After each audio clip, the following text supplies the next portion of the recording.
Jenny, নয়ন ও আমি একে অপরকে ভালোবাসি, তাই ও তোমাকে বিয়ে করতে পারবে না। আমি রিমিকে সত্যি অনেক ভালোবাসি, তাই আমি তোমাকে বিয়ে করতে পারবো না জেনি। তোমরা যেটা বলবে সেটা আমি অনেক আগে থেকেই জানতাম। তোমার সাহস কি করে হয় আমার হবু স্ত্রী? এই থাপ্পড়টা আমার অনেক আগেই মারা উচিত ছিল তোমাকে। এই নয়ন, জেনি ও হলো আমার ফ্রেন্ড রিমি, রিমি ও হলো আমার গার্লফ্রেন্ড জেনি। রিমি, রিমি কোথায় তুমি? ও এরকম ভাবে রিমিকে ডাকছে কেন? তার মানে কি রিমি ওর এক্স গার্লফ্রেন্ড ছিল? নয়ন, নয়ন কোথায় তুমি?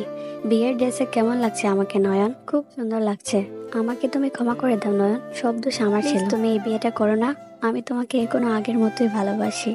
আমি তোমাকে ছাড়া থাকতে পারবো না নয়ন।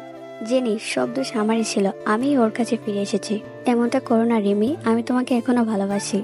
আর আমি যাকে ভালোবাসি আমি তাকেই বিয়ে করব।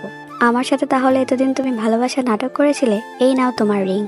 পরের পর্ব দেখতে চাইলে লাইক এন্ড সাবস্ক্রাইব করো।